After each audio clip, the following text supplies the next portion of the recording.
Wow, this, got a packed house tonight. But that's kind of like every room you walk into this week, I think, is kind of the same reaction. Reminds me of church this Sunday. By the way, how about a word of a hand of applause for Hazel, our lay girl. Hazel Hamuli, well done as always. Thank you, Hazel. Wow, man alive, 9-0. Just keeps on rolling, doesn't it? Yeah, feels good, and you know, I still think we can play better. So that's the thing. I'm looking forward to getting the work done, and just really excited to, more than anything, this last one, really excited for the fans, and the players could feel it too. So you know, I know that everyone looks tired. They probably didn't sleep much over the weekend. What time did you get to? Do you remember what time you got to bed Saturday night? Well, when we got back, I thought it was going to be pretty easy. Get my car and go home. But nope. There's thousands of students that were here and fans that were ready to party some more. So I'm like, all right, better get out here. It took us forever to get out of here. So, and I wanted to leave, but Cosmo and Will Farron were standing in the bed of my truck. That was your truck? That was my truck, yeah. So, I mean, I don't want to be the party poopers like, hey guys, I got to go, get out of the way. But you know, they're crowd surfing off of my truck. And yes. I don't think the crowd really wanted to work out to have me crowd surf that time. But I'm glad that Will got to do that with Cosmo, and it's a lot of fun. But if the fans want to keep it going, we'll keep it going, even if it goes really, really early into the morning. Did you get a little bit of sleep? I did, yeah. I mean, I can't. I mean, I'm old. I want to go to sleep as soon as I can, you know. So, but we also have a 2-year-old at home that makes it a little difficult. So between the rock and the 2-year-old, not a lot of sleep, but it's okay. I feel like they got tons of energy, just like the fans do. We've had so many special weekends this season, special nights and weekends, and that was just the latest. It was one of those magical evenings, wasn't it? Yeah, it was a lot of fun, and just you know, just it was really cool how it all came about, and just the energy. It was nice to do it, and to be in Rice Eccles Stadium, and to have that. I mean, you know, you just have that back and forth with Utah. It was a lot of fun, man, and I'm glad that we were able to get the victory. But it was really cool to share that field with them, and see a lot of familiar faces, and have a tough battle that came down to a 1-point game. So that was kind of felt like that's how it should have been. We'll get into that game in a little bit, of course. You mentioned the full house, and it is a packed studio seat tonight. We also have some special guests with us this evening. Mel Hamilton and his wife, Carrie, and John Griffin is here. John, is Gilda here with us tonight, or just you? Just you. And members of the BYU Office of Belonging are here.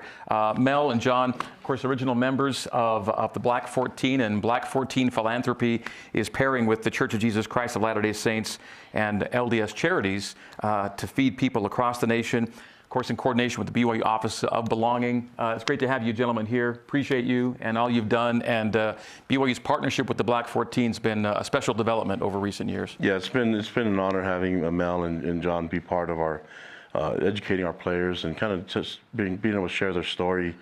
I know that we had a really good connection with them and our players. It felt really good to be able to talk about football and talk about any social issues that were out there, and then our role as disciples of Christ, and how to love people and how to make their lives better. And so, welcome, good to have you guys here, and looking forward to our future partnership still. All right, thank you guys, appreciate you.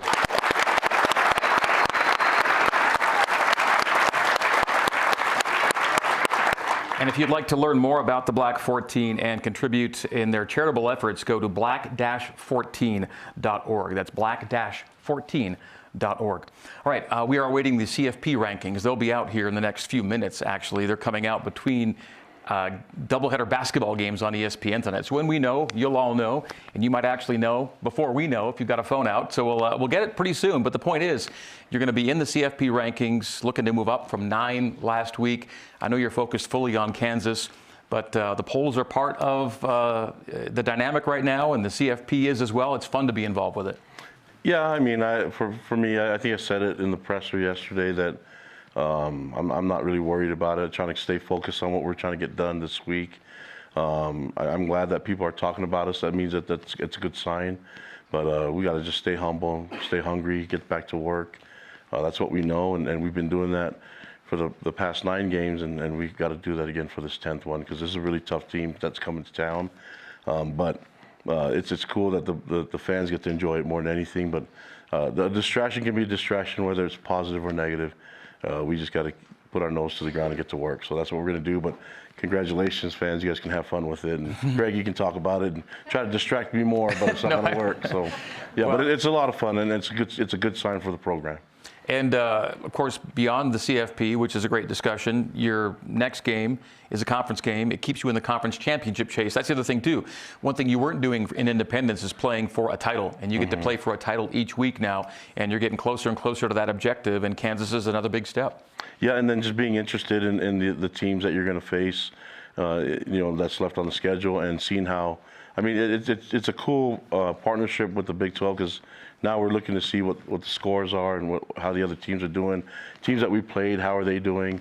We want to, encourage and cheer them on as they're going out, because if we beat them, we want them to do well. We want them to beat others, and even when they play against each other, I guess we just want them to have at it. But it's nice. In Independence, you really didn't have this connection, and now that we're going to be able to see this, and in fact, playing Kansas, they're one of the teams that we played last year that beat us, and so. We remember that game, and we're looking forward to performing better than what we did last year. And I think that's just part of being in a conference.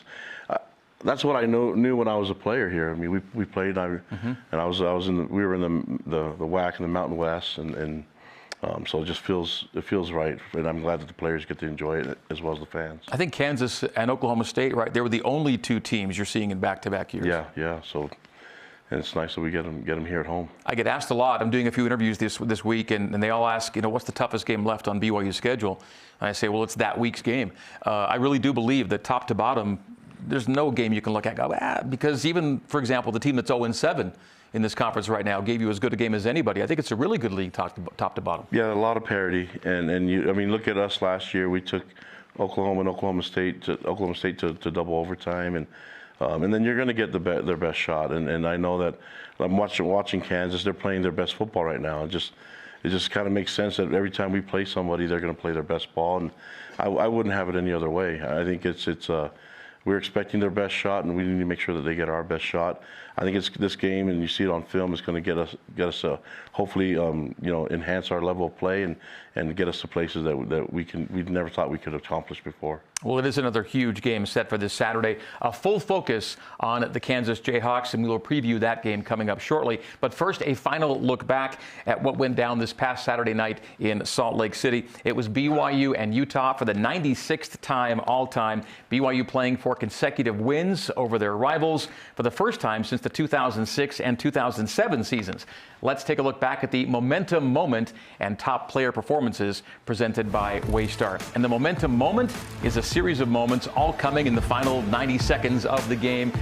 Jake Retzloff, 30 yards to Chase Roberts, clutch catch. Darius Lassiter, on and out, get you closer. Hinkley Ropati, get you even closer, and now you're in Will Ferrand's field goal range. Yeah, and then he's over there smiling on the sideline.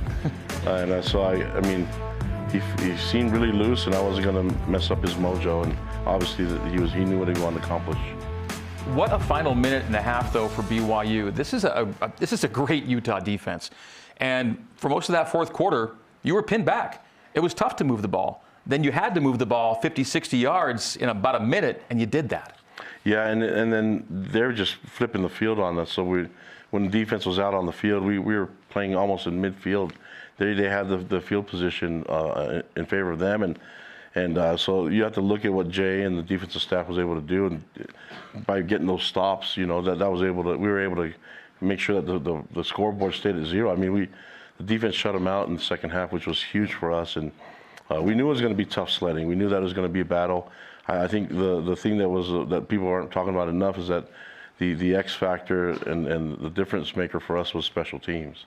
The kickoff return for a touchdown, the way that Sam punted the ball, the way that we covered the punts, and the way that we played it as in a PAT and field goal unit. I mean, Will made 3 field goals. Obviously, you want to score touchdowns instead of field goals, but we'll take all the points we can get, and obviously we got enough points to win the game. Let's get to some of the player performances, and special teams are involved in the guys we're going to look at. We'll take a look at 3 players. One of them is Keelan Marion, and Keelan's one of those guys that makes an impact on both offense and special teams. We will see his kickoff return touchdown as well, but he's clearly an important weapon for Jake Retzloff and Coach Roderick. Oh yeah, and he's feeling really comfortable in the offense, understanding his role, and then his ability as a returner. And you can see the speed and his vision. I just don't know why he took his mouthpiece out on this part. Just probably to scream and stuff like that. It's like, dude, maybe you need more air or whatever. I got to ask him about that, but at least he had the ball, held onto the ball, and whatever this dance was, I don't know. I'm getting old. I don't understand those dances, but it was a lot of fun, and we know he can do that at any moment. And the way that the other 10 guys blocked for him, I mean, they were all right there with him, and they felt that they knew it was going to happen, right? If you see on our film, you could tell when they made their blocks, like, guys are just like, yeah, we got this one. And K-Pop has been playing with a lot of confidence right now. That's a huge weapon for us. It was Keelan's second kickoff return touchdown of the season. First BYU player with 2 kickoff return touchdowns in the same season since Stacy Corley back in 1989. All right, the second player we're going to highlight, Chase was on the case. 100 yards from scrimmage for Chase Roberts on Saturday night in Salt Lake City. He had 91 receiving yards. He had 9 rushing yards. He was targeted 8 times. He made 6 catches, and some of the best hands in college football. Oh yeah, and he blocks really nicely too. And so he just knows how to get open, and he has secure hands. And I mean, he's had that catch, because we weren't sure when we saw this catch right here, but he came off on the side, and he's like, Coach, I caught it. Don't worry, my hands are underneath. Mm-hmm. I mean, I can't even tell if I were to do something like that, but his awareness and his ability to catch the ball and track it down. There's not a lot of people that can do it like him, and I think he's got a great future, and we're excited to get him more passes. And then the third guy we're going to look at is Smilin' Will Farron. Yeah, the guy that you leaned on to make the game-winning kick, and it felt like he was just practice kicks as far as he was concerned. Look at him. This is before the kick. I got this. Well, him and Sam are over there just kind of joking around, and I was sitting like, I mean, maybe this is the way kids are to this generation. I have no idea, but he told K-Pop, because we were trying to get the ball wherever, we were trying to get it centered up for him. And he's like, Coach, just wherever it is, it's going in. I'm not worried about it. And so he manifested it, but they work on this quite a bit. Sam's a holder, and we have our snappers with Riggs and Skidmore, so those guys can do a great job at it. And Sam actually never held before. Yeah, that's what I heard. This is something that they started to do, and they put so many reps in it that they felt like this was automatic for them. On the night, Will was 3 for 3 on his field goals, 1 for 1 on the PAT, has made 17 of 20 field goals on the year. He's one of only 5 kickers in the country to be at 85% or better on 20 or more tries. Super reliable and a big part of your success this year. Yeah, and he got his first tackle too on kickoff, and I just want to remind the other 10 guys on the kickoff team to not let it get to our kicker. He's there to kick the ball and not make tackles. So, but if he needs to, he's not afraid to put his helmet into a tackle as well. Well, it is the Will Farron segment of the show, because in our last broadcast before the most recent bye week, Will Farron was one of our guests in the film room. He was talking about the Cougs' great fake field goal call back at UCF a couple weeks ago. Well, this week, Will is back, talking not about a fake field goal, but a real one, and a real big one. The game winner in BYU's 22-21 victory over the Utah Utes. Here is Will Farron with our Jerem Jordan inside the film room.